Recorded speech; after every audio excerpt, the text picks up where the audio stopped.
Hi, it's me again with Corel Tips and Tricks. Today's video is about this and using the clone tool to change your look on a lot of the squares that you've already built. So we're going to get the interactive fill tool, and I've got it on this pattern. And watch over here when I move these. It completely changes the colors. We could put in a turquoise there. Put turquoise everywhere. We could put in a red. We could add a color. We could take away color. But no matter what you do to the clone, it's going to change the look of the pattern. So let's just start from scratch and build a new one. I'm going to take a 6-sided polygon, holding down the control button. So I'm going to make a cube. And really I only need to make the first 2 lines. I'm going to go from the center outwardly. I did a video on this just the other day. I could do this line, but I don't need to. I'm going to take the Smart Fill tool and I'm going to fill that in. Now I'm going to move that over. And I am going to take away the outline for a second. Whoop, I didn't have it selected. Take away the outline by right-clicking your mouse. And then I'm going to get the interactive fill tool. I'm going to swipe across. I'm going to go ahead and do elliptical. But then I'm going to go right here to patterns. And let's do this one. And we got that pattern. Whoop. Now I'm going to zoom in here. And I'm going to take this and I'm going to Control D, duplicate move the rotation to that node. And I'm going to rotate it 120 degrees. And then 120 degrees.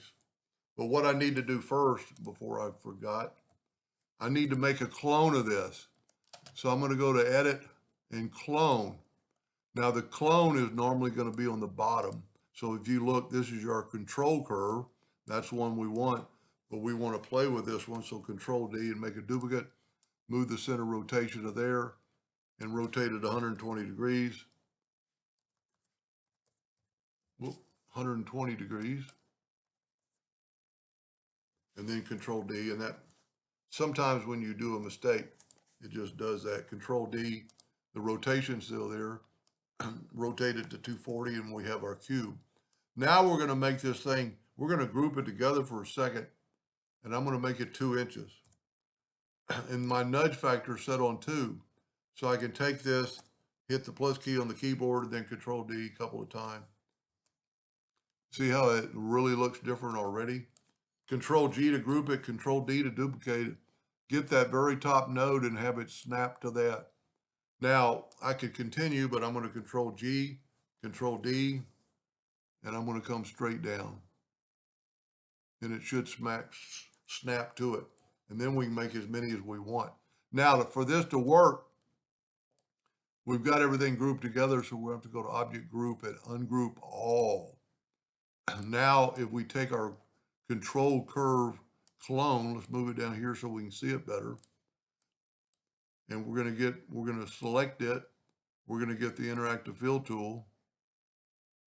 And we're going to change the fill and watch the other ones. See how the other ones changed? We can move the yellow. We could put a red where that yellow is. You could, I mean, look at that. I don't particularly like this. I wonder if we could change down to this one now. Yes. Or, even go to the other one. See what that looks like. Wow. And see if you have that one and then wow, the handle's way up there. Rotate the handle square. The polygons almost meet. Pretty cool. Let's do one more. Go back to the interactive fill tool and let's do that one. And then look at that. Whoop. But that's even a mistake in this looks cool. I mean, look at that. And if you take that now and put an outline around it, it'll put an outline all around all of them. So now you can see the individual cubes. Hope that gave you an idea or two. And thank you for watching.